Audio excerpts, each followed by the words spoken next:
لبيك اللهم لبيك لبيك لا شريك لك لبيك إن الحمد والنعمة لك والملك لا شريك لك لبيك.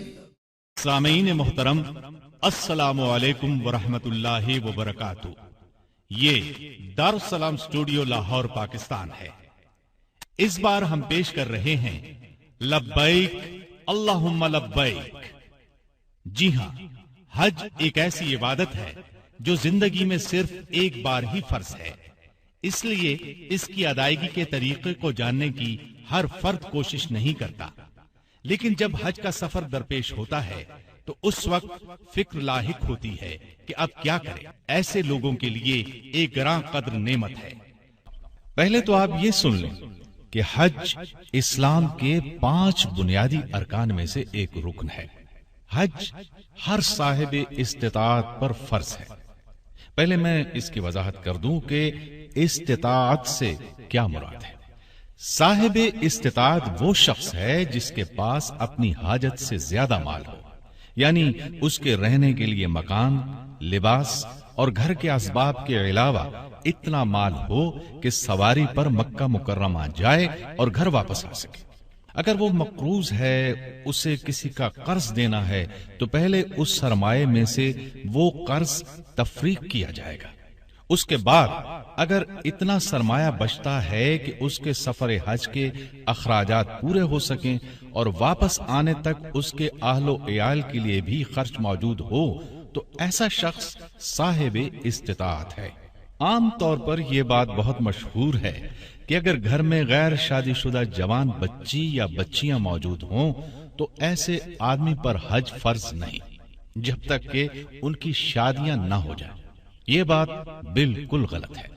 اور یہ بھی غلط ہے کہ حج پر جانے سے پہلے لڑکی کے جہیز کے لیے سرمایہ الگ کر کے جائے. ایسی کوئی بات بھی نہیں، اس لیے کہ جہیز شرعاً ضروری ہی نہیں. اوپر بتائے گئے حساب سے اگر وہ صاحب استطاعت ہے تو اس پر حج فرض ہے. اب اس میں تاخیر کرنے والا گناہگار ہے. ایک اور ضروری بات، اگر عورت کے پاس اپنی آمدنی یا سرمایہ نہ ہو تو صاحب استطاعت نہیں. یا پھر یہ کہ مرد حج پر جائے اور اس کے پاس اتنا سرمایہ ہو کہ اپنی بیوی بچوں کو بھی ساتھ لے جا سکتا ہے تو ضرور لے کر جائے. تاہم مرد کو یہ جائز نہیں کہ اپنے حج میں اس لیے تاخیر کرے کہ بیوی کو ساتھ لے جانے کے لیے سرمایہ جمع کرنا ہے. اسی طرح اگر عورت کے پاس اتنا زیور ہے کہ وہ اسے بیچ کر اپنے خاوند کے ساتھ حج پر جا سکتی ہے یا اپنے خاوند کے اخراجات بھی ادا کر سکتی ہے تو ایسی عورت پر حج فرض ہے. حدیث شریف کی مشہور کتاب مسند احمد میں ہے کہ فریضہ حج کی ادائیگی میں جلدی کرو. کسی کو بات کی کیا خبر، کوئی مرض پیش آ جائے یا کوئی اور مسئلہ پیش آ جائے. بعض لوگوں میں یہ بات بھی مشہور ہے کہ جس نے عمرہ کر لیا اس پر حج فرض ہو گیا. ایسی کوئی بات نہیں. عورت تنہا حج پر نہیں جا سکتی، اس کے ساتھ خاوند یا کسی محرم مثلا باپ، بیٹا، بھائی، چچا یا ماموں وغیرہ کا ہونا شرط ہے. حج کی فرضیت اور اہمیت کو اجاگر کرنے کے لیے اللہ تعالیٰ کا ارشاد ہے، وَلِلَّهِ عَلَى النَّاسِ حِجُّ الْبَيْتِ مَنِ اسْتَطَاعَ إِلَيْهِ سَبِيلًا وَمَن كَفَرَ فَإِنَّ اللَّهَ غَنِيٌّ عَنِ الْعَالَمِينَ. اور لوگوں کے ذمے ہے کہ جو استطاعت رکھے وہ اللہ ہی کے لیے بیت اللہ کا حج کرے، اور جس نے انکار کیا پس اللہ جہاں والوں سے بے پرواہ ہے. یہ بھی سن لیں، حج زندگی میں ایک بار ہی فرض ہے. حج کرنے والے کو کیا درجہ ملے گا، اس بارے میں نبی کریم صلی اللہ علیہ وسلم کا ارشاد ہے، جس نے اللہ تعالیٰ کے لیے حج کیا، اس میں کوئی فحش بات یا برائی کا کام نہ کیا، تو وہ اس دن کی طرح واپس لوٹے گا جس دن اس کی ماں نے اسے جنا تھا، یعنی اس کے تمام گناہ جھڑ جائیں گے. نبی کریم صلی اللہ علیہ وسلم کا یہ بھی ارشاد ہے کہ ایک عمرہ دوسرے عمرے تک درمیان کے گناہوں کے لیے کفارہ ہے، اور حج مبرور یعنی اطاعت اور فرما برداری اور نیکیوں سے بھرپور حج کی جزا جنت ہے.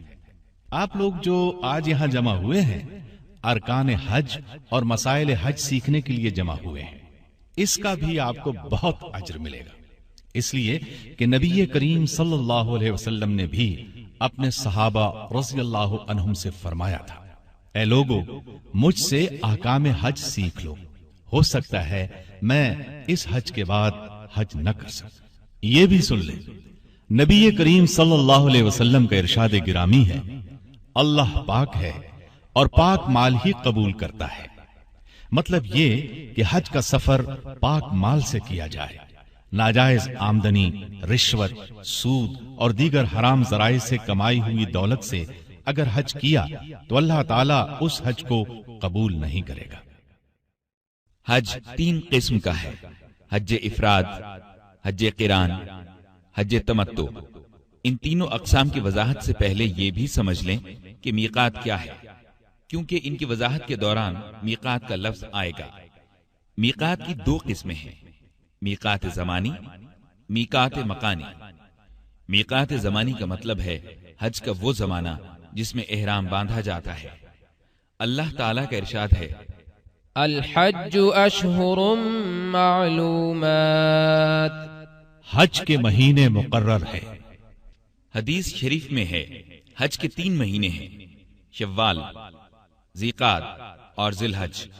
مطلب یہ کہ حج کا احرام باندھنے کے یہی مہینے ہیں۔ اب رہا میقات مکانی، تو اس کا مطلب ہے وہ مقامات جہاں سے احرام باندھا جاتا ہے، یعنی حج یا عمرہ ادا کرنے والا شخص بغیر احرام ان مقامات سے نہ گزرے۔ وہ مقامات یہ ہیں، ذوالحلیفہ، یہ مقام اہل مدینہ کے لیے ہے، مدینے سے تقریباً 6-7 میل کے فاصلے پر ہے اور آج کل بیر علی کے نام سے مشہور ہے۔ اہل مدینہ کے لیے اور جو بھی ذوالحلیفہ سے گزرے اس کے لیے یہ مقام میقات ہے۔ رسول اللہ صلی اللہ علیہ وسلم اور صحابہ کرام رضی اللہ عنہم نے اسی جگہ سے احرام باندھا تھا۔ ذات العرق یہ اہل عراق کے لیے ہے، عراق اور ایران کے لوگوں اور اس جگہ سے گزرنے والے تمام لوگوں کے لیے یہ میقات ہے۔ جحفہ یہ اہل شام کے لیے ہے، یہ عہد نبوی میں یہودیوں کی ایک بستی تھی جو ویران ہو گئی تھی۔ جو لوگ مصر، شام اور مغربی ممالک سے حج و عمرہ کرنے کے لیے آتے ہیں وہ یہاں سے احرام باندھتے ہیں۔ قرن المنازل یہ اہل نجد کے لیے ہے، آج کل یہ بستی السیل کے نام سے مشہور ہے۔ یلملم یہ اہل یمن کے لیے ہے، آج کل اس کا نام السعادیہ ہے۔ پاکستان، بنگلہ دیش، چین اور ہندوستان وغیرہ کے لوگ یا جو بھی یہاں سے گزرے سب اس جگہ سے احرام باندھتے ہیں۔ جو لوگ ہوائی جہاز سے جاتے ہیں وہ جہاز پر سوار ہونے سے قبل ہی احرام کا لباس پہن لیں گے، لیکن احرام کی نیت اور تلبیہ کے الفاظ میقات پہنچنے پر ہی شروع کریں گے۔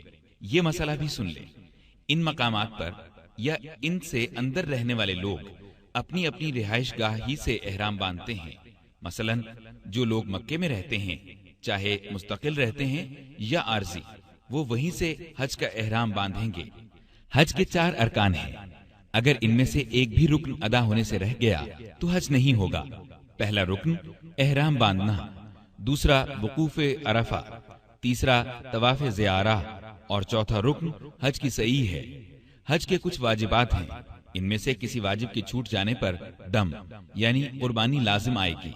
حج کے واجبات کی تفصیل یہ ہے، میقات سے احرام باندھنا، غروب آفتاب تک عرفات میں وقوف کرنا، سورج طلوع ہونے سے پہلے تک رات مزدلفہ میں گزارنا، ایام تشریق کی راتیں منی میں گزارنا، جمرات کو کنکریاں مارنا، جمرہ عقبہ کی رمی کے بعد حجامت بنوانا، طواف وداع کرنا۔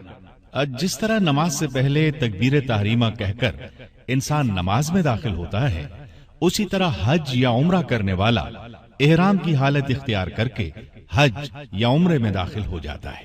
احرام کا طریقہ سن لیں، نبی کریم صلی اللہ